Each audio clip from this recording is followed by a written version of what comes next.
If you're over 60 and you've started losing muscle mass, you're not alone. Age-related muscle loss, known as sarcopenia, is incredibly common. But the good news is it's not something that you have to accept.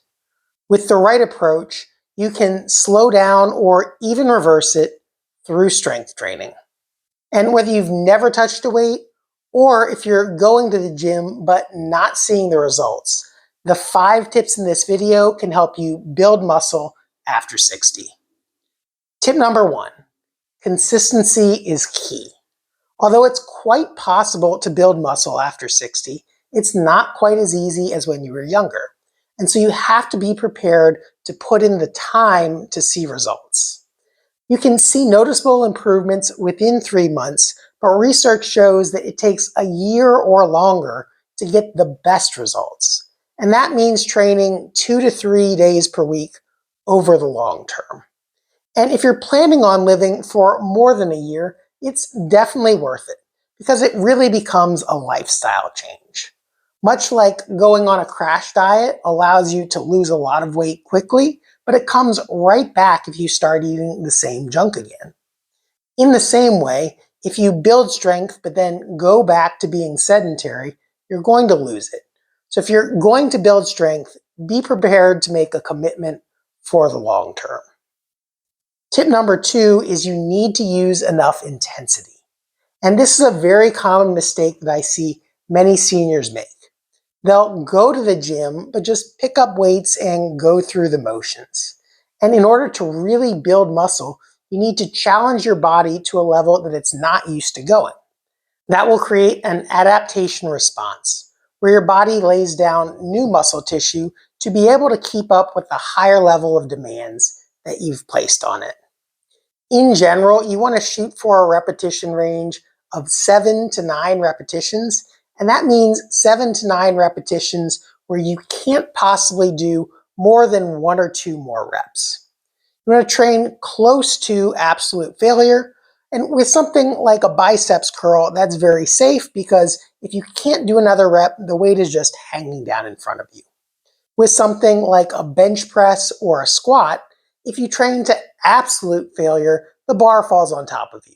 So you do need to leave 1 or 2 reps in reserve in that case, but you do want to work pretty close to the absolute maximum level that you're able to do for the rep range.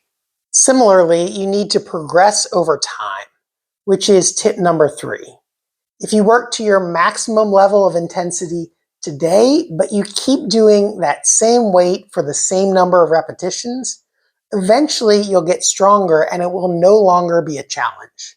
And when your body is no longer challenged, it no longer has a reason to lay down new muscle tissue. So you have to continually up the challenge over time if you want to continue building muscle. Tip number 4 is that you want to focus on compound movements. That means exercises where you're moving through multiple joints at one time.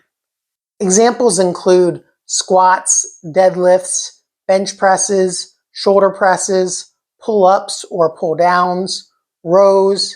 During these types of exercises, you're working multiple muscle groups across multiple joints as compared to isolation exercises such as biceps curls or triceps pushdowns. Not that those are bad exercises, but you want isolation exercises to make up 20% of your exercise program, whereas compound movements make up the additional 80%. And then tip number 5 is you need to recover properly. Many people put in a lot of effort in the gym, but when it comes to recovery, they fall short. And when you work out in the gym, you're actually breaking down muscle tissue. It's the recovery in between where your body builds the muscles back stronger. That means getting enough rest in between workouts, as well as getting enough sleep at night. You want to allow 1 to 2 days between working the same muscle group, and you want to try to shoot for 8 or more hours of sleep per night. Additionally, you need to fuel your body with proper nutrition. This means staying hydrated and getting enough vitamins and minerals from vegetables, fruits, and likely a multivitamin. Additionally, you need to get enough protein. Proteins are the building blocks of muscles. And if you don't have enough protein, You can put in lots of effort at the gym, but still not build new muscle. And that's where I see a lot of seniors fall short. If you'd like to learn how much protein you need and what sources to get it from, check out this video over here. But before you go, if you found this one helpful, make sure to give it a like. And if you haven't already, subscribe to the channel so you don't miss out on future tips.